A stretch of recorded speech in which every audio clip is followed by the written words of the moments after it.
Hey there, friends. I'm excited to share something that's been a game changer for my health and wellness journey. Like we have elevated, friends. Make Wellness Bioactive Precision Peptides. Now, if you're wondering, what are bioactive peptides? Let me break it down for you. These are the cutting edge supplements designed to support your body from the inside out. And we are the first company to introduce bioactive precision peptides to the market. They are totally sourced from nature, which is why they don't have to be injected like synthetic peptides. Because they are sourced from nature, they can survive in the digestive tract and work their magic. Seriously, it feels like magic. So whether you're looking to improve your energy, tackle your to-dos like a ninja with better focus, get better sleep, build more lean muscle mass, lose fat, promote radiant skin, or just feel your absolute best overall, then these peptides are going to help you level up. Here's the best part. Make Wellness takes the guesswork out of supplementation. Their formulas are backed by science and precision crafted to give you exactly what your body needs. No fluff, no fillers, just real results. Backed by billions of dollars in research and over 9 years in human clinical trials. And guess what? You can grab these life-enhancing peptides directly through me.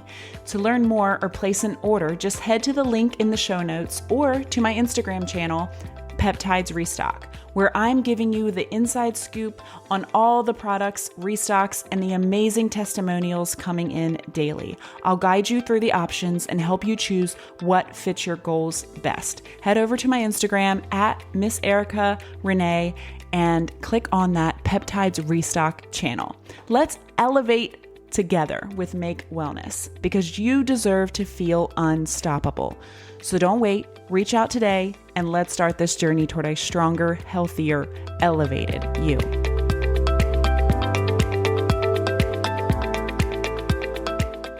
Hi, friends, and welcome back to Elevate with Erica. I am so glad that you're here with me today because we're going to dive deeper into what it really takes to finish this year strong.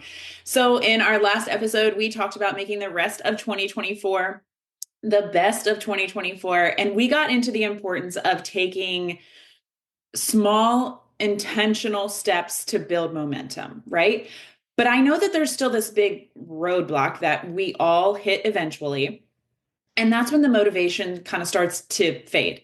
And I'm sure that you felt it. It's that dip in energy or excitement when the shiny newness of a goal starts to wear off, right? Or when the time of year, a holiday, a season, whatever, it starts to make shelving that goal sound super enticing. Maybe it's even just getting out of bed to stick to that fitness habit that you're trying to build. I'm not talking about myself. Of course I'm not. When it's much colder and darker in the mornings, maybe it's coming home to do your workout, but your tree is up and the lights are on and that couch looks a little cozier than usual.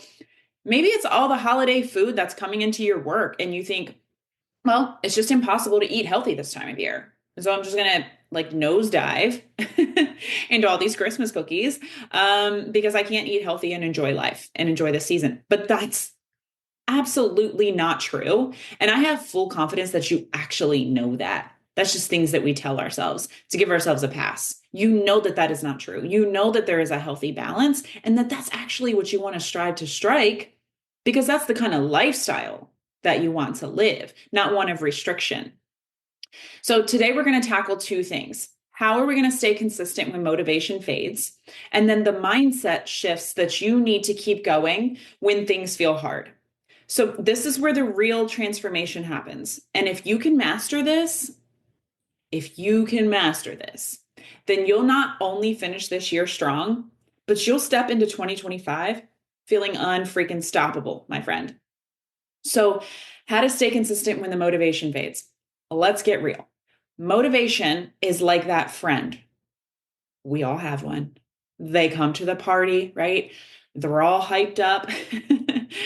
Like they bring the party in just their energy, but then they leave before it's time to clean up the party, right? Like it's great while they're there, but they're not reliable. That's why consistency matters so much more than motivation. So here are a few tools that I use when my motivation disappears. I set a trigger. So a trigger is something that you already do that cues you to follow through on your habit. For example, if you want to meditate daily, then pair it with brushing your teeth. So when you're done brushing your teeth, You're going to sit down for 2 minutes of meditation. I actually I feel like that's the way you traditionally hear how to stack habits, but I actually like to flip that because if I know that I'm going to brush my teeth, like I'm not going to skip that, then I'm going to say that I have to meditate before I brush my teeth. I have to get that 2 minutes of meditation in before I can brush my teeth. So the goal becomes automatic. Like, okay, I'm going to brush my teeth. Wait, I got to do my 2 minutes of meditation. There's no thinking or negotiating with yourself. It just becomes part of your routine, right? When you stack it on top of a habit that you're not negotiating over, then it becomes part of that habit, right? It also becomes something that you don't negotiate. So, like for me, for example, when I was in that tough season of my life last year, and I knew that I needed a consistent journaling process in the morning that was going to help give me the mindset shift to keep showing up for my health and wellness routine, for my boys, for the business that I was building. Like I needed something that I was going to stick to daily. And so if I hadn't stacked this habit on top of something that was already something I was doing and not negotiating over, then there were days when my mindset was so low that I would have skipped that 5 minutes of journaling. Okay. But I made it so that I cannot work out until I pull out those prompts, which I've now self published into the driver's seat journal, as a lot of you guys know. I cannot work out until I open that driver's seat journal and fill out the page for today, where I set my intentions, my goals, the energy that I want to bring into the day. Right. So I stacked it on top of a habit that I'm not negotiating. Next, I want you to track your progress. So there's something so satisfying about seeing your streak build up, isn't there? Whether it's on a calendar or a habit tracker app or just a notebook, tracking your progress gives you visual proof that you're showing up. So even if it's small, you look at those check marks and you remind yourself, I'm freaking doing this, right? So right now for the month of December, I am committing to this workout calendar that is the exact same workouts every week for 4 weeks. Okay. So it's only 5 workouts because it's Monday through Friday. You do the exact same workouts every day for 4 weeks. Okay. So technically, I don't really need to be like checking a calendar to see what workout is on tap for today. Right. I mean, it's all the same. It's literally 4 weeks on repeat. But I went to the program materials and printed out the calendar for this because I want to be able to be physically checking off that workout when I finish it each day.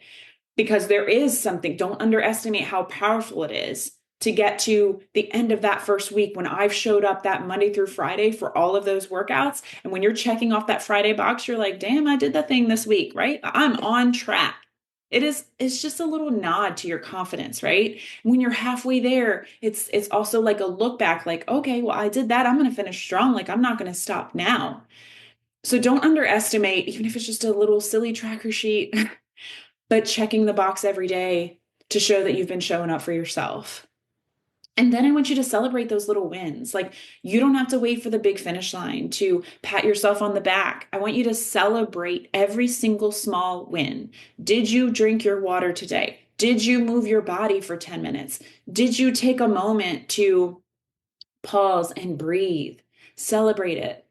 I know that this might sound super cheesy to you. And I'm not saying celebrate like drink a bottle of champagne or eat a whole chocolate cake. Not that I'm going to judge. I'm just saying that's not what we're talking about. It is possible to celebrate all of the small wins. I know it sounds cheesy, but it works.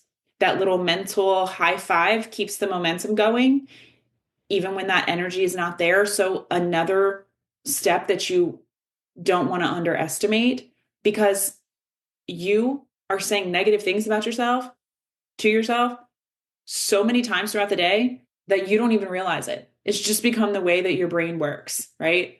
Like just the littlest thing. You forgot something in the house, or you locked your keys somewhere, or you can't find your phone, or I don't know, right? Like you forgot to have your kids' basketball uniform ready for today. And then you're like, oh, I'm so stupid. Like, why can't I stay on track?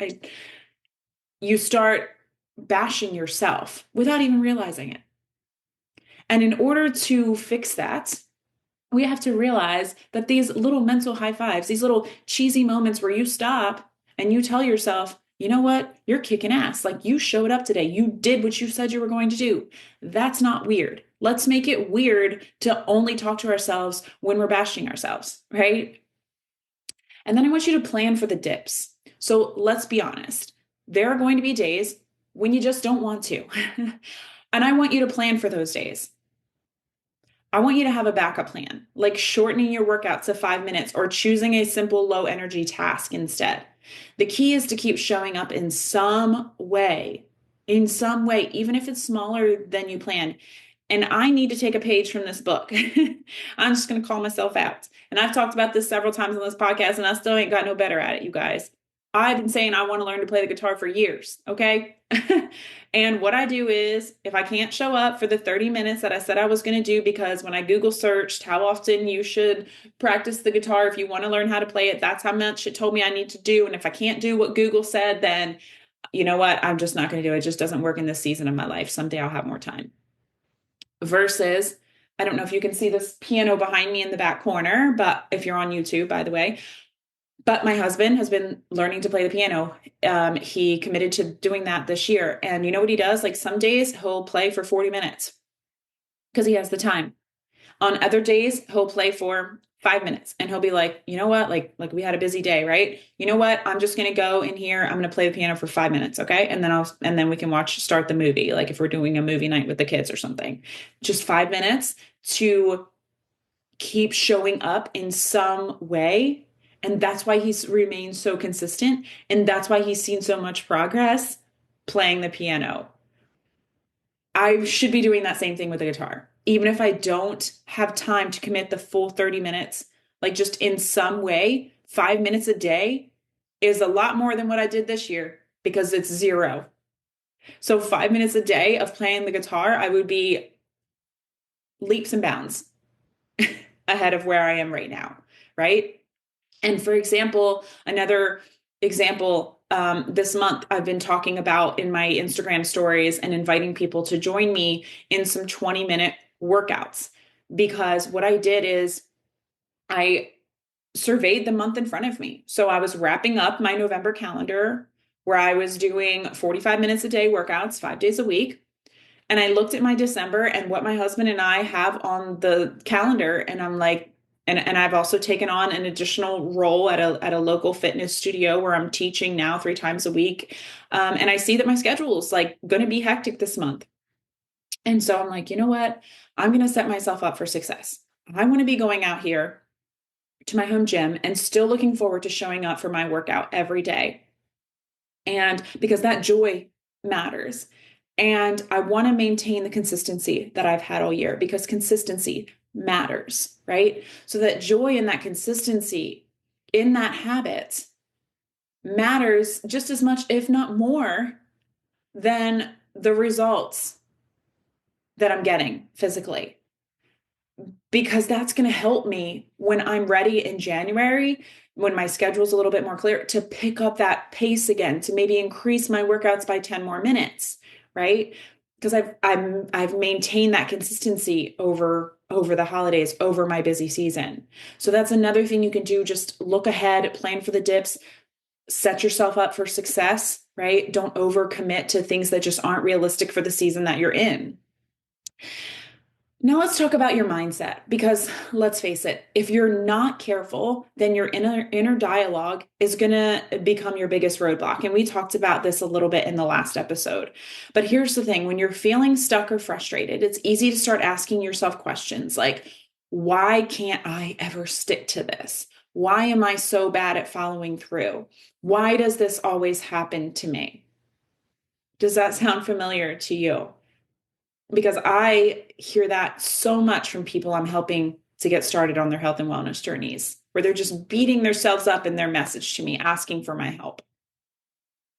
Those questions are not helpful to ask yourself. They're setting you up to spiral into negative self-talk. And instead, I want you to shift the narrative.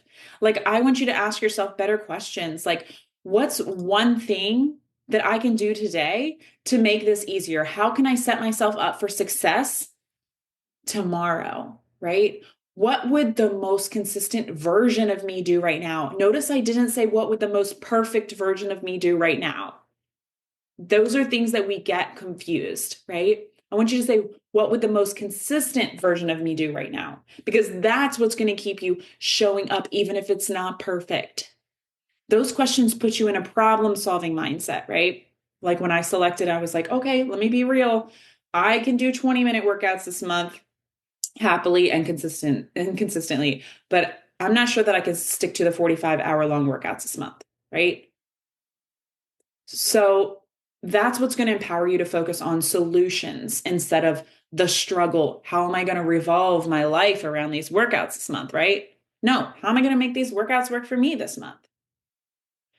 And then I want you to stop letting perfection hold you back. So I want to remind you of this. Consistency is not about being perfect. It's about showing up even when it's messy, even when it's not exactly how you planned. If you missed a day, cool. You're human. I want you to get back on track the next day.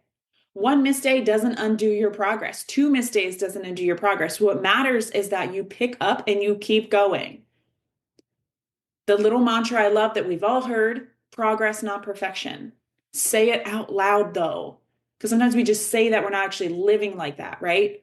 We're asking what the perfect version of ourselves would have done today. Oh, she wouldn't have had that Christmas cookie at work.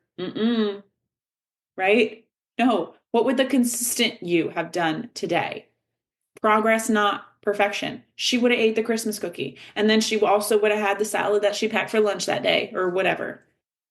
I shouldn't have used salad as an example because I hate the idea. Like when people think of healthy food, they think you have to be eating like salads and boiled chicken, but whatever. You get my drift. So when you focus on progress, you give yourself permission to be imperfect. And that's where the magic really happens. Okay. And it all starts with you. So before we wrap up, I want to leave you with one final thought. Everything that we've talked about today, your consistency, your mindset, your follow through, it all starts with you. It's not about waiting for the perfect circumstances, the right timing, or a magical burst of motivation. It's about deciding right now that you're worth the effort. Even if it looks like 5 minutes a day of playing the piano or 20 minutes a day of moving your body. 2024 isn't over. You've still got time to lay the foundation for something incredible. And you guys, the foundation is literally the most important part. So maybe you don't reach all your physical goals this month. Maybe that's for next month after you've laid the foundation for something really incredible to happen next month. You've laid the foundation here in December. So keep moving, keep showing up, and keep building that momentum. Thank you for spending time with me today. I believe in you, and I know that you've got what it takes to stay consistent, even when it feels tough. I don't think you'd be listening to Elevate with Erica if that were not true. If this episode spoke to you, I want you to share it with a friend who needs a little boost right now. And as always, let me know what resonated with you because I love hearing from you. So there's a text message feature in the caption on the podcast. You can comment on the YouTube video. You guys can reach out to me on my social media at any time. Until next episode, friends. E.